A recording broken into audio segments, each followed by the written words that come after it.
views and opinions expressed do not necessarily reflect those of Access Fort Wayne, the Allen County Public Library, or any other supporting groups.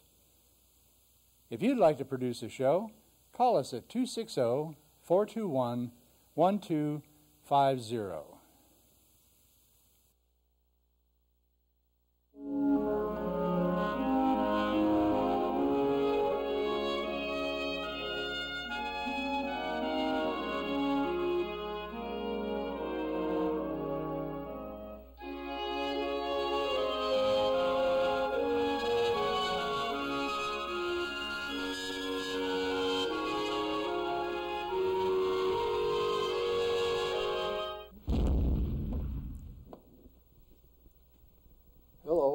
Welcome to the American Veteran. I'm Dale Parrish, your host.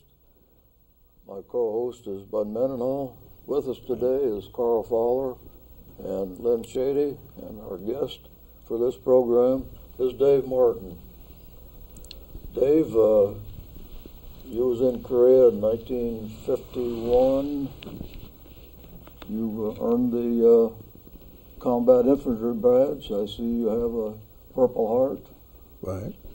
Amongst the other medals that you earned in Korea. 4 campaign stars. Yeah, I see 4 campaign stars.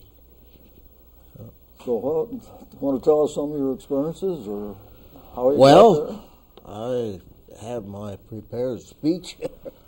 I Go can for give it. you if you can stand it. I was drafted in the Army in 1951, January.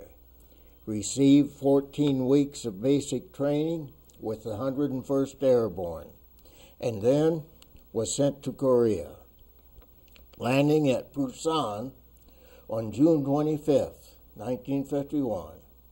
From Busan, I was sent north up to Enji, North Korea.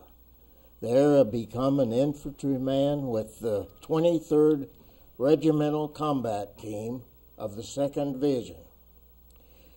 We were sent to the front to relieve the Marines at what was known as the Punch Bowl.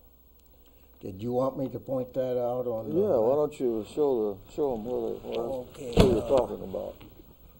The Punch Bowl, I think, is right in this area here. North of the 38th parallel. Yeah, and from the Punch Bowl, we moved on. My first combat experience took place there. But from the Punch Bowl, we moved on through Bloody Ridge. Bloody Ridge was not a very pleasant place. When I went through there was a stench of rotting bodies of the Chinese, Koreans, that were partially buried, and not very pleasant. But that's part of the remembrances. Well, from Bloody Ridge, we went on to Heartbreak Ridge. The word was out that it would take about 2 days to take Heartbreak Ridge. This is what they thought. It took 28 days of hard fighting. The enemy was well dug in with strong bunkers, and they fought hard. Heartbreak was an area about 7 miles long, consisting of 3 major hills.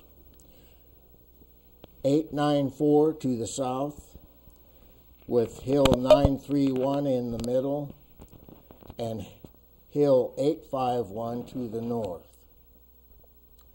The Heartbreak Ridge was very costly. The 2nd Division suffered over 3,700 casualties. This included 579 killed, 3,064 wounded, and 84 missing.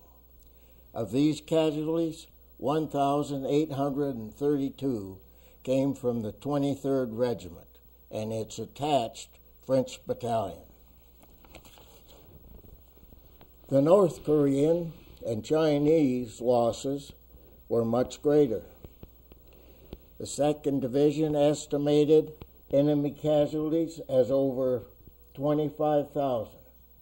These included 1,473 counted killed, 8,938 estimated killed, and 14,204 estimated wounded, and 606 prisoners.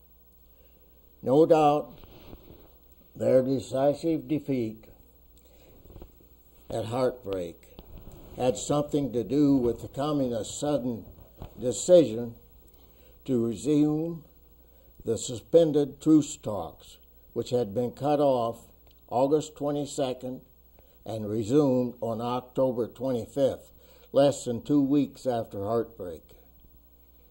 Let there be no mistake about it. The Korean War was a clear win for the U.S. and the United Nations. Not stated in clear terms, the sole war aim of the democracies was to prevent the Republic of Korea from falling under communist domination. This was achieved. South Korea today is a prosperous industrial nation. In contrast, North Korea, although they have a strong military, their economy is poor. There are reports of people starving there. While on Heartbreak, I started out as an assistant infantryman of a Browning automatic team. The Browning automatic rifle is capable of firing over 550 rounds per minute. As the automatic rifle has a magazine of only 20 rounds, the assistant carries extra loaded magazines, plus his own M1 rifle, ammunition for it, grenades, you name it. It was weighted down. So they picked the biggest guys to do that. Yeah. They smaller targets. Sorry for the interruption. That's all right. The BAR gunner was killed in the foxhole we shared by an enemy mortar round. I was then the gunner and was given an assistant. He was killed about 3 days later in the same hole by enemy mortar. I was wounded by an enemy grenade just 12 hours before the last hill of Heartbreak fell to the control of my company, that was Company K, and our attached French battalion. I was wounded October 11th, and after recuperating at the 141st General Hospital in Japan, I was returned to duty November 26, 1951. The 2nd Division was relieved in place on Heartbreak Ridge by the 7th Division. The 2nd Division moved on to the west. We were in front of Old Baldy when I received word I was going back to the good old USA on the rotation plan. And I should point out probably that Old Baldy was right in this area here somewhere. But there was the Iron Triangle. I came back, well, we left the Iron Triangle, and before we went to Old Baldy, and we ran patrols in there. And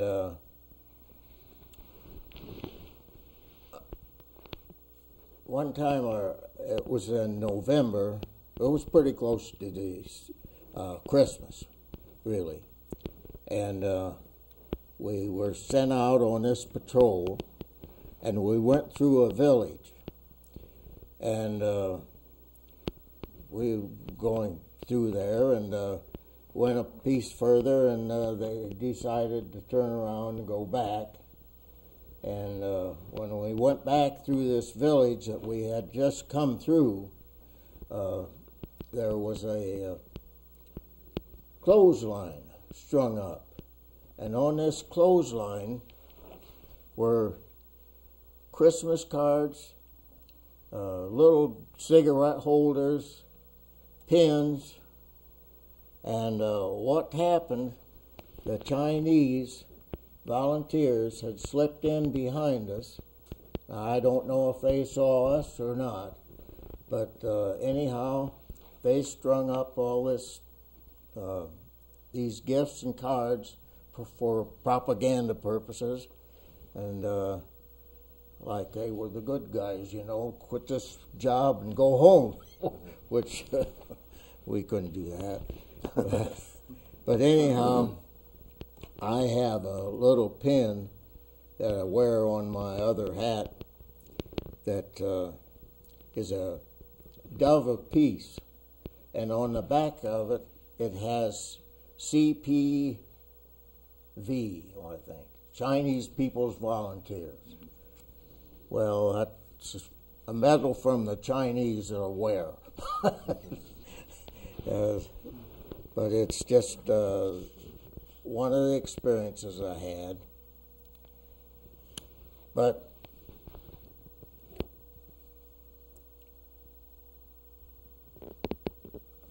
you know, us guys respect each other for our service, so in this way. But I wasn't in combat, and I'm thankful for that. But I know Davy was right in the thick of all of it. Yeah. And, you know, when it comes to respect and admiration, those people that served in combat really get our respect and admiration. Well, and Davy, you've earned it from me. I'll tell you that right now. Heartbreak Ridge, like I say, lasted 28 days. And I was spent every day there, except the last one. Mm-hmm.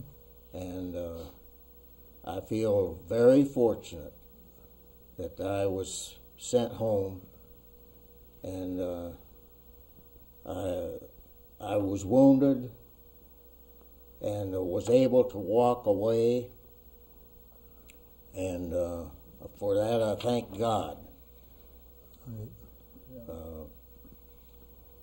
I finished out my service at Fort Leonard Wood, Missouri. I was a cadre for a short period there, and then I seen an opportunity to get into the motor pool and drive for a battalion.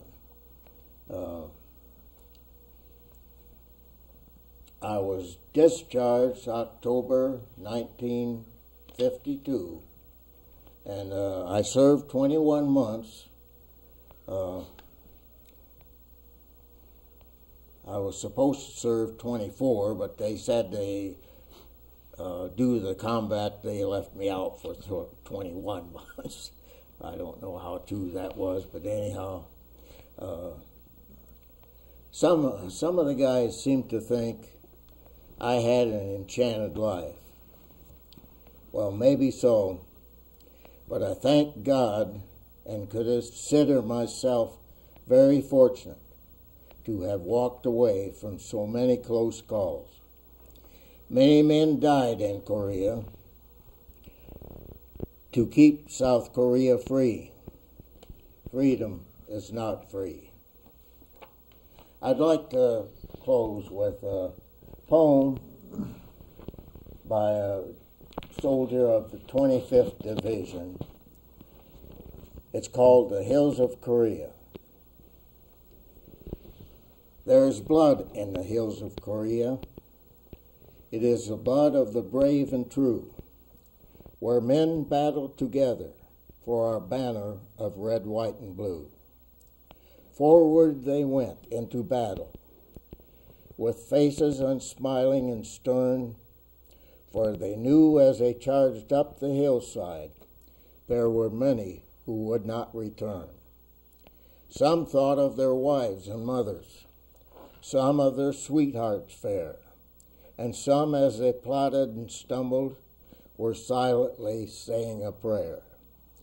There are graves on the hills of Korea of men who are now in God's land, and the soil where our soldiers are resting will forever be a part of our land. There is blood in the hills of Korea. It is a gift of freedom we love. May their names and faces live in glory forever, and their souls rest in heaven above. Remember the hills of Korea, the blood, the dust, the cold and the rain, and remember our buddies always, so they shall not die there in vain.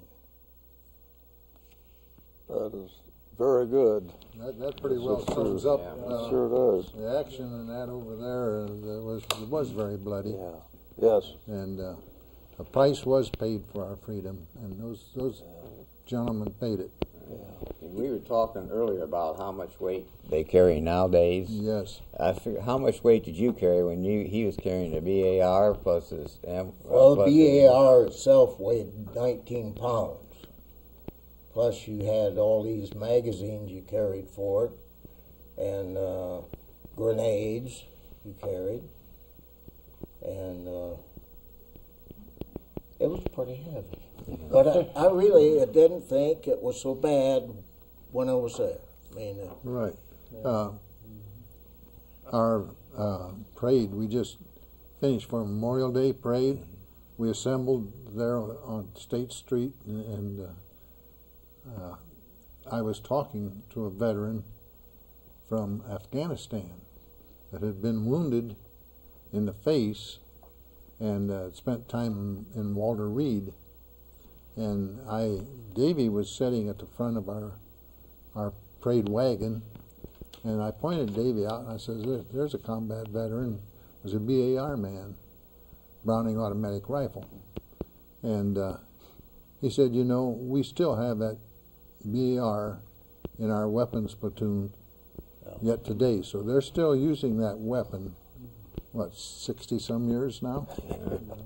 So that Browning automatic rifle was a big, heavy gun, but the enemy knew that and was always gunning for that's the thing. BAR guys. I think that with that Browning automatic, the enemy spotted you, and they tried to knock you out. Sure. That's why all the mortars. Rain right in on you. We had a lot of mortars come in on us, and Well, you was a very deep threat to them because that rifle could spit out those bullets and right. deadly accurate. where I was at, I had a position. My foxhole was in a position I could see a gap in between Hill 931 and Hill 851, and I could see the enemy soldiers at times running through that gap.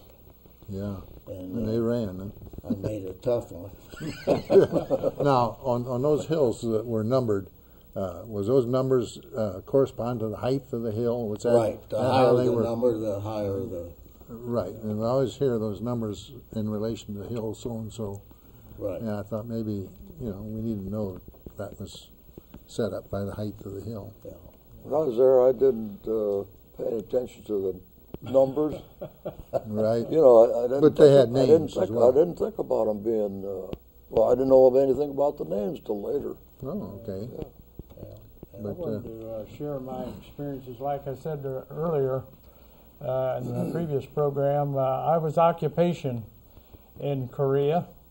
But one thing, I was in a quartermaster corps, and one thing they wanted all of us to do before we rotated back to the States was to be able to go up to the demilitarized zone and see what that was all about up there. So we got to go up to Panmunjom, where the ceasefire was signed, and that was, we crossed the Freedom Gate Bridge into the DMZ, had to have a white flag on our vehicle and a white armband to prove that we were allowed to be up there. And we went into the one of the buildings, a Quonset building, where they had the table set up where the North Koreans sat on one side. They had their flag at one end. It was a big red star, United Nations flag on the other side, and the center of the demilitarized zone run right through the middle of that table. And that's where they had their conference calls. talks, Whenever yeah. there was trouble in the DMZ with skirmishes, they would always try to hash it out. There was a lot of North Korean soldiers up there. They were allowed, but they weren't allowed to have any weapons. They were just up there because they balanced it out. They had so many North Koreans in that area, along with military MPs from our side, United Nations side. But anyway, this was like a tour set up, and they pointed out the bridge of no return. You could see, once you turn across that bridge of no return, you were in North Korea. And beyond that bridge, there was a building, and when they had the POWMIA prisoner exchange after the ceasefire, there was 21 Americans that refused to cross the bridge and come back. They'd been so brainwashed that they decided that they wanted to stay over on the communist side. Now, a lot of them later on in the years coming, going on later, did fortunately come back. Most of them went to China, but they never held. Our government never held that against them. They were so brainwashed. But Dave mentioned some of the hills that he was in the battle, and I remember they were all in the DMZ area up to the north, and they pointed those different battle hills out. And I always remember that. But we had a chance to go up there and view that area before we rotated back to the States, and I always remember that. I understand that there was over 2,000 Americans killed after the war up at the DMZ. Yeah. That's right. Yeah. Until they was moved One of back. the major battles up there was in the 60s, where they wanted to cut some trees down because they didn't have a good view of the north.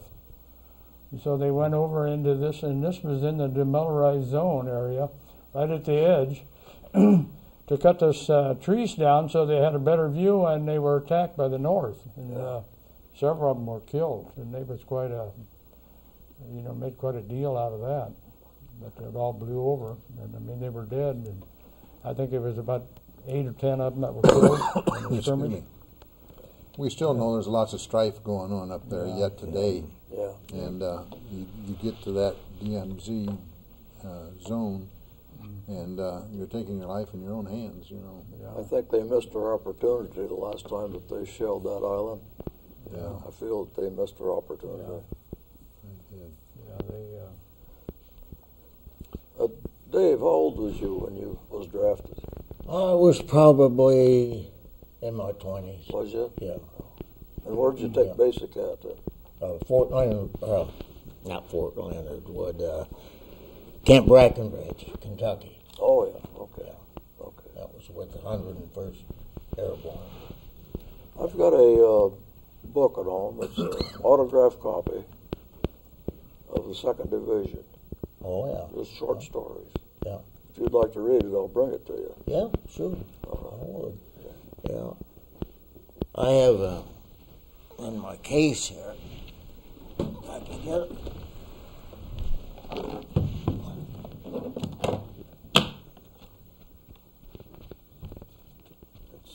The 2nd Division. Second to none, right? Second to none, that's right. Yeah.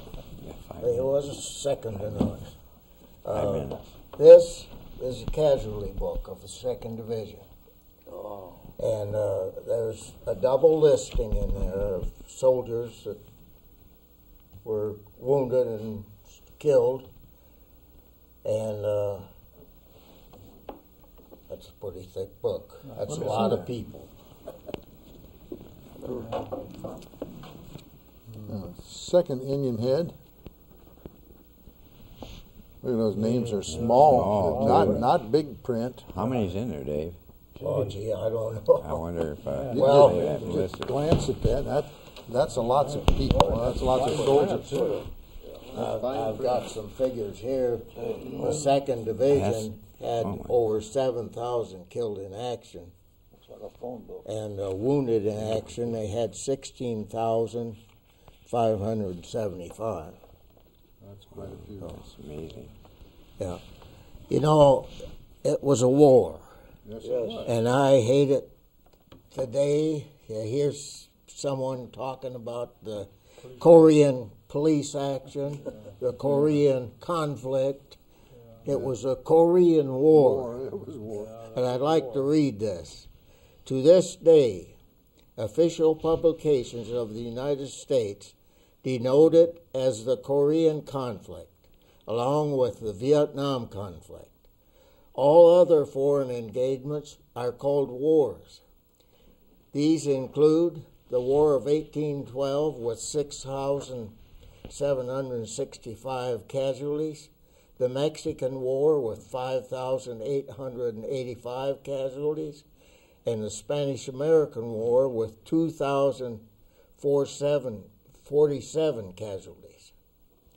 The combined casualties of the Korean and Vietnam War was over 337,541, exceeded the total casualties of World War I. The Korean conflict casualties alone, 136,926, are almost 5.5 times the total of 4 U.S. wars: the Revolutionary, the Mexican, the Spanish-American War. So you can see when there's that many casualties, it must have been a war. It was a war. There was no police action.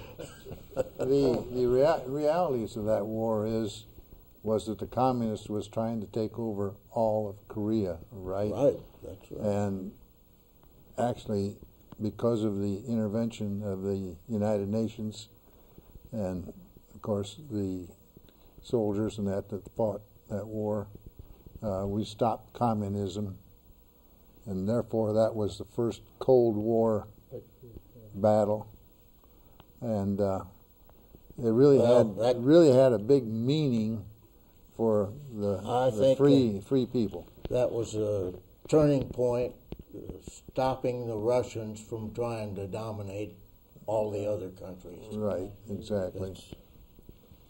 Because I think we fought North Koreans, we fought Chinese, and we fought Russians in that war. Right. Yeah. We had some help in Korea. Thailand. Oh yeah, there were 21 nations. Yeah, 21 nations. Right. Korean War. It was some of it was token, I think. You know, Yeah, just well, hospital. Yeah, the French, of course, were attached to our outfit, and French, they were real fighters. I'll say that. Well, gentlemen, we're out of time already. I want to thank you for being here. Thank you. Hope you enjoyed the program, and thank you for joining us.